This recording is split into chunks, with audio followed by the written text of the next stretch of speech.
Hey everyone, today the moon is in Cancer, went into Cancer on Sunday around 5:29, I think, p.m. Pacific time. So we're shifting into that energy of caring, of getting cozy, needing to take care of our needs at deeper levels, feel our feelings, connect with emotional needs, and recharging our batteries. We're also looking at a solar eclipse and Virgo new moon coming up this Sunday. I'm Marina Orms here with your Astro vibe for Monday, September 15th. So thanks for your patience with me. I am back in my regular space and have my proper equipment. So my videos of recent days have been with a little bit subpar, shall we say, video and audio. So thanks for your patience with that. I'm happy to be back. Yesterday's video was a repost, an oldie but a goodie. What you need to know for 2025, reviewing those outer planet alignments and sextiles, and really just connecting back with why the energies of summer 2025 are so potent and meaningful, what is happening, what is shifting. And if you're feeling it, you are certainly not alone. So if you don't know which end is up and you're getting experiencing the swirl of the feelings that go along with things changing. It can feel intense, and of course, we're in eclipse season, so we're in the middle between two eclipses right now, the Pisces lunar eclipse and the upcoming Virgo solar eclipse. So things are changing. If you have maybe gone through or experienced or noticed some changes in the last week, just understand that this is part of this bigger evolutionary shift that's taking place, and try, if you can, to sort of get beyond this either or dynamic that I think we as human beings tend to gravitate to. We want to know, is it going to be okay? Is it not going to be okay? But the reality is that life is complicated. There are things that are coming up, that are surfacing in our psyches, in the collective consciousness, that need to be dealt with. And there are moments, there are times in, you know, our history or our evolutionary experience when things sort of speed up and come to the surface to be looked at, to be felt, to be dealt with, or avoided, as the case may be. So the more we can avoid avoidance, I guess, not get sucked into that temptation to just hope it all goes away, but to actually engage with what is showing up for you personally. What does it mean for you? What are your choices? And I had some great videos and thoughts last week on how to make choices consciously and think about really, when things feel tough, it's like, what options do you have? Can you take care of yourself? Can you get your thinking clear? Can you get grounded, right? We had some of those energies last week with Aries, Taurus, and Gemini. So we had Aries needing to take action and try things. We had Taurus needing to get grounded, and Gemini getting clear about our thinking. So if any of that speaks to you and you missed it, you could review last week's videos for more on that. Now that the moon has gone into Cancer, we are now needing to ask ourselves, okay, how do I need to take care of myself so that I can show up, right, for whatever is folding, whatever is within your own sphere, your own circles or personal experience, what is showing up, what is shifting, what is changing for you.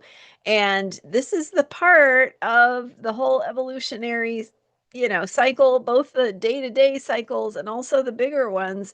The Cancer moon comes in to remind us, get your rest, take care of your needs, feel your feelings. And it's Cancer is mushy energy, right? It's soft, it's sensitive, it's vulnerable. So we really that is a superpower when we know what to do with it. So being vulnerable, being sensitive can be a superpower because it allows us to support ourselves in the deeper work of healing, of change. So it might look like needing a little extra rest. It might look like some time for yourself. It might look like those sort of classic self-care activities. It might also just look like doing your normal routine, but having a little extra care and kindness for yourself. Great time also to ask, how can I be there for someone else? Right? How can I be kind? How can I show up with a caring presence that helps to create the space for healing, even if I don't necessarily have, right, the answer? Maybe I can't fix whatever the problem is, but how can I affirm that healing is available through how I care for myself and how I show up with a caring presence for those around me, whether they're close or whether they are more superficial acquaintances or strangers, even just showing up in ways that, acknowledge our common humanity. And at those deeper levels, maybe we don't agree on ideas or the way that something is being seen or framed, but we can agree, hey, I care about how human beings treat one another. So, and I've mentioned this before, but actually kind of dialing it back and asking, where is common ground? What can we agree on? How can we find that shared experience of maybe something we can, have in common, something we can agree on, like, that we think we should treat one another with respect, something, right? Something really basic. So often that can be a place of coming together, and that can be a starting place or create a space for that healing to unfold, right? Healing is a natural process. It wants to happen. We get in the way when we get afraid even of maybe the healing process, is like, I don't know what's going to happen. Maybe I don't want to have something change. So remember that healing process, it's already in motion. We know how to heal our bodies, our cells know how. And we have to trust that. And it's true in our emotional healing as well.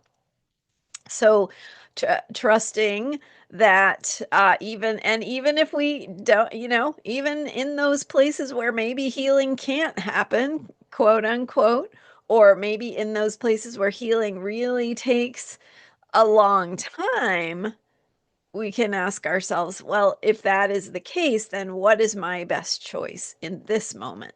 Maybe I can't see the healing yet or even how it's going to happen, but through, you know, coming into that place of acknowledging your belief that healing can occur in the long run, even when we can't see exactly what that's going to look like, we can uh, be there for that process and acknowledge our belief in the process. The upcoming Virgo solar eclipse will be on Sunday, September 21st.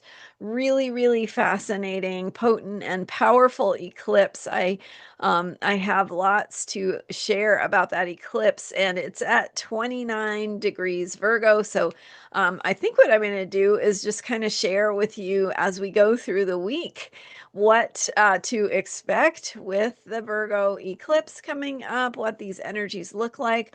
Really, seriously, like, even though it's several days away, we're probably already feeling that eclipse energy because it is so significant and meaningful. Just eclipses in general tend to expand beyond the exact day by quite a bit. So even though the moon sign changes every couple days and we kind of move on, right? The mood changes, we feel different, the vibe changes, but with eclipses they tend to, we tend to have that eclipse energy for many days, if not weeks or even months. And of course, where it is activating your own chart can be even more significant or meaningful for you personally. So, thinking about that upcoming eclipse at 29 degrees Virgo, 29 degrees is called the anaretic degree. So, the last degree of any sign is called the anaretic degree.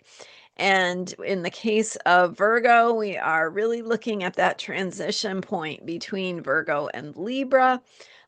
Virgo is opposite Pisces. So, that shifting from the or from the Virgo Pisces axis. So if you're an astrologer, you know that opposite signs have a kind of this opposite dynamic where they are like two sides of the same coin. So Virgo Pisces moving into that Libra Aries uh, energy. And so Libra being the opposite of Aries. Aries is about the self and selfishness. Libra is about partnership and sharing. So Virgo 29 degrees is really about that place where we are completing something. We are really completing the work of the self. And it speaks to what that degree is about. It is about wanting to be perfect. Virgo likes perfection. So noticing, what is not ready yet. What is not ready for that shift into Libra partnership? Where is the work needed on the self to be ready to share with another? And it's like last chance. 29 degrees Virgo is not only the end of Virgo, it's the end of the first six signs. So the first six signs are Aries through Virgo, right? Aries, Taurus, Gemini, Cancer, Leo, Virgo. So it's really like the completion of that first half of the zodiac. So it has this pressure to it, and it makes us feel like we have to get it right. And so that is some of the energy that is showing up in the collective right now, is that feeling of pressure. It feels like if we don't get this right, that we're not going to be good human beings, right? Our collective experience of humanity will be a failure. Right? That's a lot of pressure. So that's some of the vibe that we're really feeling with that upcoming solar eclipse in Virgo.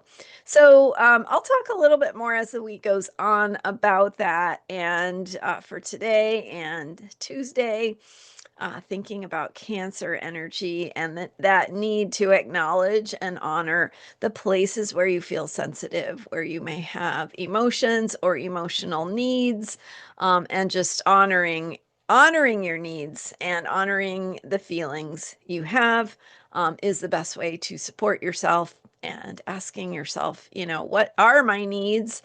Because that is where self-care is most effective. And Cancer moon is about that nurturing energy. So how can you mother yourself? How can you nurture yourself? So giving yourself a hug, either literally or virtually or metaphorically or whatever that may look like or feel like for you. How are you giving yourself a hug? All right. Thanks for being here. I'm Marina Orms. You can book a reading with me, see where this eclipse is going to activate your personal astrology chart. So go ahead and book a reading at astrologyheals.com. And I am going to be raising my rates really soon. So this is really a perfect time to get some insight with this potent eclipse energy before the rates go up as well. And my member site, transformationalastrology.com, continuing some work there. And thanks so much for being here and subscribing. I will see you next time with more astrology for unshakable self care.